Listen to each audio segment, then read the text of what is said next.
विराट और डुप्लेसिस को भी नजर नहीं आई गेंद। मयंक ने आरसीबी को रुला दिया। बल्लेबाजी में सूर्या तो गेंदबाजी में मयंक, 2 यादव अकेले जिताएंगे टी20 वर्ल्ड कप। भारत के दूसरे बुमराह ने 4 ओवर में आरसीबी को किया तबाह। कांप रहे थे बल्लेबाजों के पांव। सस्ते में निपटे मैक्सवेल और ग्रीन, तो कोहली भी नहीं बचा पाए आरसीबी की लाज। गौतम गंभीर के चेले ने अकेले विराट कोहली को रुलाया। 20 लाख में टीम में आया। 2 साल तक जिसे बिठाया उसी ने अपना जलवा दिखाया और सीधे दिलाएगा वर्ल्ड कप। लखनऊ के जिस यादव जी को 2 साल तक बेंच पर बिठाया गया, जिसे गौतम गंभीर किसी काम का नहीं समझते थे, उसी यादव जी के लड़के ने अकेले दम पर आरसीबी को रुला दिया। विराट कोहली से लेकर कैमरन ग्रीन तक और फाफ डुप्लेसिस तक सब लोहा मानने को मजबूर हो गए। 20 लाख की कीमत और 21 साल की उम्र, लेकिन इतनी छोटी सी उम्र और इतनी छोटी सी कीमत में भी वो 14 करोड़ वाले प्लेयर पर भारी पड़ा।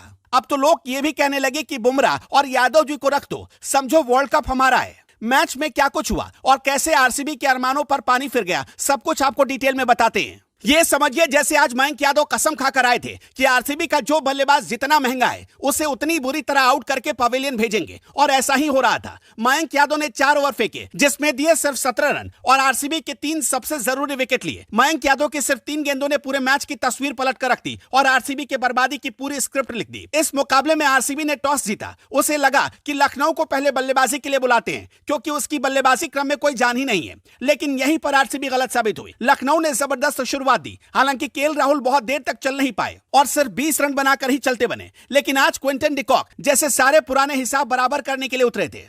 सिर्फ 56 गेंदों में क्विंटन डिकॉक ने 81 रन की पारी खेली। उनकी इसी तूफानी पारी ने आगे आने वाले बल्लेबाजों को हिम्मत दे दी। आज तो मोहम्मद सिराज के साथ लखनऊ के बल्लेबाज सिर्फ चौके और छक्कों में डील कर रहे थे। आरसीबी का जो भी गेंदबाज गेंद फेंकने आया, क्विंटन डिकॉक उसे सीधे बाउंड्री के पार भेज रहे थे। हालांकि उनका साथ ज्यादा देर तक देवदत्त पड्डीकल नहीं दे पाए और सिर्फ 6 रन बनाकर आउट हो गए। मिडिल ऑर्डर में खराब बल्लेबाजी से लखनऊ की टीम डगमगाती नजर आई, लेकिन तभी मैदान पर आए निकोलस पूरन, जो पिछले मैच में कप्तान थे। फिर तो पूरन ने एक गेंद को ऐसा मारा कि वो सीधे बाउंड्री के पार ही गई। निकोलस पूरन ने धुआंधार पारी खेलते हुए 21 गेंदों में 40 रन ठोक दिए और यहीं से मैच लखनऊ की झोली में डाल दिया।